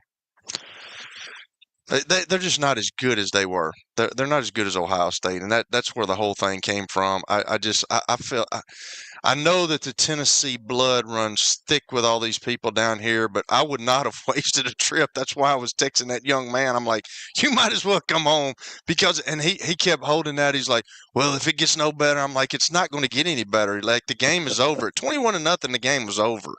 By the way, official ratings are out for the first round of the college football playoff. They averaged 10.6 million viewers. Tennessee and Ohio State. The 4 games did? The 4 games averaged really? 10.6. Tennessee and Ohio State, 14.3. That's the second most watched college football game this season. That peaked at 16.5. Indiana, Notre Dame, 13.4. Texas, Clemson, 8.6. And Penn State got 6.4. Wow. Wow. You really see the difference of ESPN flipping 2 of the games to TNT. Yep. And people have asked me, I don't know why they're having to do that. They had to, I heard they had to sub-license. They had an agreement with TNT, and they basically offloaded. They had to basically sell it in a way to TNT because they had over budgeted something with the sub-license. They had to basically give it to TNT. Is that a trade for Barkley? I don't know. And I'm not talking about Saquon. I'm talking about Charles. Alan on line 5. Welcome in to 94.9. Are you a new caller? I absolutely am. Long-time listener, first-time caller. Thanks, fellas. Beautiful. Here's what I need you to do during Christmas. Find 10,000 people and tell them we're out there. Oh, I sent out a mass text telling them to make sure they tune in, because I was going to get on the air here. Listen, that's big, and don't ask us for money. All right, I got a couple of points. But Merry Christmas nonetheless. Right, no bah humbugs. Thank you. No, absolutely not. All right, I got a couple of things, so bear with me. And one I think is actually maybe a segment for you in the future. I think you're going to want to dive in. One, the cold. First of all, Ohio State went and signed 2 premier SEC players in the offseason. So if cold's such a big issue, why would they go spend big money on SEC players? Next, Ohio State and Tennessee. Tennessee fans shouldn't be comparing us to Ohio State. They're a super team. They have 3 of the top highest paid assistant coaches in college football, with their offensive, defensive, and the wide receiver coach. They had an excellent game plan. They executed extremely well, and they have better players. So you're talking about a team that's been 11-1, 12-0 for the last 10 to 15 years. But here's my point. Is there another coach that went to the playoffs with a freshman QB? No. I don't think so. No. I would argue Josh Heupel's ahead of schedule. One thing people aren't talking about, Tennessee, as of 2020, Heupel took a job no one wanted. No one would touch. They're down 28 scholarships. They had to reduce official visits by 36. They had to reduce unofficial visits by 40 weeks and unofficial visits with 10 regular season home games, 4 of which must be SEC opponents. I think Heupel deserves the freaking Nobel Peace Prize, so I'll hang up and let you guys take it from there. Thank you. That's good. I like it. I can Maybe see so. why. So Tony stayed on the air 5 hours. He did. With all of this. That's hilarious. When he took the job, there was a lot of, who is he? Why is he? Blah, blah, blah. It very quickly with Hendon Hooker, he brought them to a level they have not been in a while. And I don't know that I've seen a base that thirsts for greatness more than this one. And look, would I have made the trip knowing it was going to be 15 degrees? Hell no. But do I admire the people that did? Yeah, I really do. I mean, to look, when you think about, I think I read this, that Michigan has one time gotten 7,000 people in that stadium. So that's not a place that visitors have been able to go rock. On the other side, what does that say? How does Ohio State let that happen? Let what happen? You let 40,000 Tennessee fans into your building in a playoff game? Okay, you understand this part better than I do. Apparently, with very I know little the time, code, the yeah. code, okay, the code for sure got that started, right? Yeah. Okay. That probably fueled some people who were on the fence post of saying, I'm going to sit home, have a beer. You know, beer doesn't cost as much at home. No. You know, or popcorn or, you know, whatever. That probably said, wait a minute. If they're all going, I'm going. And I think the whole thing snowballed. I mean, I just saw a minute ago an employee here at the Ford Ice Center went to it and showed me kind of a panoramic deal of the horseshoe. It's impressive. Yeah. I mean, listen, you got to give the devil his due. If that many people turned out for that, that's a hell of a fan base. George, have you talked to Garen Haskins about it? No, I have not. I bet he's I wonder what he would have to say about that at Well, this point. I don't know. He was fully prepared to talk He was beforehand. the other day. He was talking a little trash. It might take until New Year's to get him in there. Tyler has been waiting. Tyler, are you a new caller? No, George. Okay, then you only have to find 5,000 people during Christmas. Okay. Let them know we're out there. How you Got it. doing? I'm doing good, George. So a couple of thoughts on the football this weekend. So first off, kind of what are your thoughts on how the playoff needs to fix? Because if you look at the matchups we have, you know, Ohio State, Oregon, and Notre Dame, Georgia. Those games feel like they could be national championship games. And two of those programs are going to get knocked off, most likely before Penn State gets knocked off, which is very, you know, unfair how Oregon went 13-0, beat Penn State. If, you know, there's a chance they lose to Ohio State, and just like that, their season's over. And then also, what are your thoughts? I'm an Ohio State fan, so I went to the game from Nashville. I traveled this weekend. Did you really? How cold was cold? It was really cold. It was the coldest football game I've ever been at. Really? So I was impressed by Tennessee. Yeah, I was impressed by Tennessee and their fans, the way they showed out. But I still feel like just Nico, there's something that's just not quite there. I heard, you know, 5-star, all the hype, how much they're paying him. And I know his offensive line did not play well. He was under pressure all night. So I give him a lot of credit for how he battled, hung in there. He took a lot of shots and needs to protect himself better. But I still feel like for Tennessee to reach that jump, Nico's got to do something. And I feel like this offseason, what do you think he needs to do? Thanks, George. Have a great Christmas. Hey, Merry Christmas to you and your family. Let me start, and then I'll turn it to Kelly. There are two things that are pretty obvious that have to improve. Number one, this whole thing about conference champions gets one of the four automatics.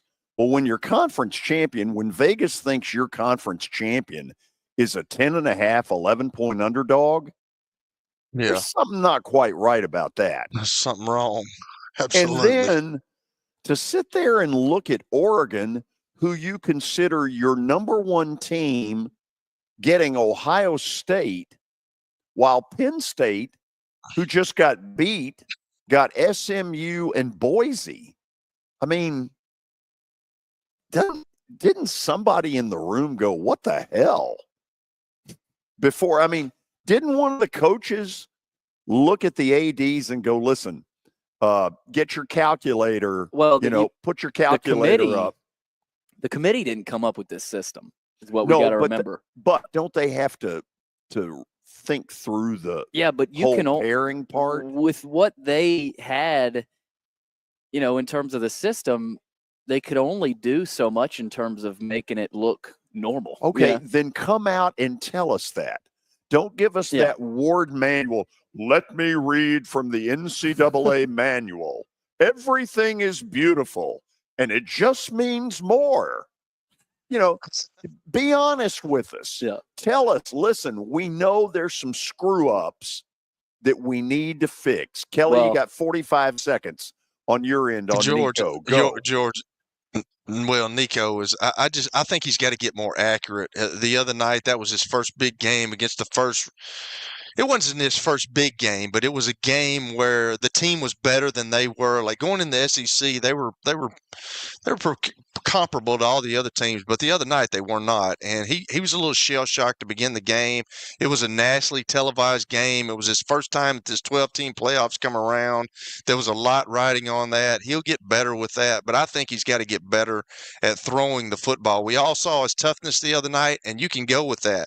A kid that's tough like that, you got something, but he's got to be accurate, and he's got to make throws in crucial situations in the game, and he did not make those the other night. Well, and we can talk all about Nico. They've got to have more around him. That's as important as Nico's development. Northern Illinois has won the Potato Bowl, and because of that, they get mashed potatoes for a year.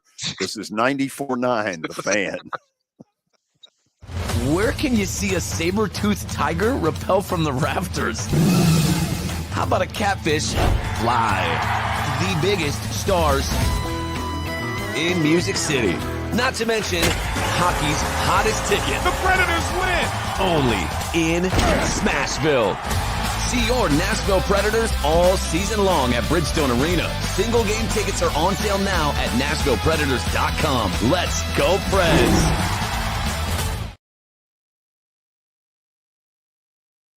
Convenience and value, two words that we expect when we do business. Our goal at JHA Company is to deliver just that, both to our school partners and to our customers. Whether you're purchasing photos, yearbooks, class jewelry, letter jackets, school spirit wear, or senior graduation products, we strive to make the experience easy, convenient, and cost-effective. Find out more at jhacompany.com or call 615-867-6345 for more information. JHA, one source, one company. This is my buddy Stan Harrison from Apple Collision Centers. Recently, you've been talking to me about companies that have a fleet of trucks and they're always in need of repairs. That's right, George. We understand that nobody likes to deal with the auto body repair process. We try to simplify that at our 3 convenient locations. We work with all major insurance companies. We help to ease the stress of the auto body repair process. We're located in Old Hickory, Hendersonville, and Gallatin. If you need our services, please stop by and see us. And how convenient that we have that in the background. Now, seriously, these are good folks. They do really good work. Give them a holler. Else can you find a scratch kitchen that always comes in clutch every day from lunch to late night?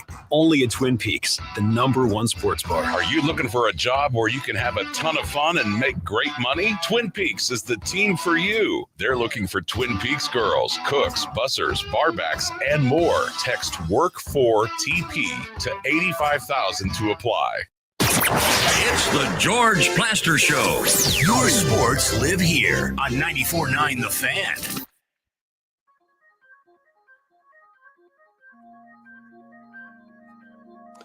Final segment on a Reaction Monday. Final show before Christmas, as George said. NIU, team that took down Notre Dame, just took home the Potato Bowl trophy. So congrats to them. No other bowls tonight. We do have one tomorrow. Is that the Hawaii Bowl? Yeah. Tomorrow? So that's what we got. We'll see where George is going tonight with Bet of the Day, brought to you by Bart Durham Injury Law. But first, a little reaction from the weekend. And it was another pretty solid weekend. Really good weekend, actually. Kelly, look at that. That's a commitment to excellence. That's pretty good, so George. Good gracious. What did we go? 5-2? 5-2 over the weekend. SMU and Tennessee were the losses. Congratulations to the Raiders on their big win over Jacksonville. Boy. George, those NFL games are hard to predict too, man, and you're doing really well. You know, we're on a hot streak right now. Let's hope it continues. Tonight, wow.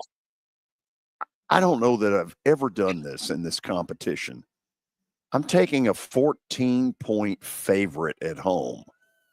That would be Green Bay at Lambeau. 14, George. 14 against Nolans. I like the way you said that. Okay, I got to make this really quick. Number one, Merry Christmas to each and every one of you out there. Guys, under what I'm thankful for, thankful to work with two guys that have a sense of humor and can put up with all my crap. Merry Christmas. Here we go. We're being nostalgic again, George. Yes. We don't need it. Let's move on. Okay, let's move on. Let's send it back to the station and Merry wish Christmas. all of you Merry Christmas. Kelly, in case you're wondering, truly is the Grinch who stole Christmas. See ya. See ya.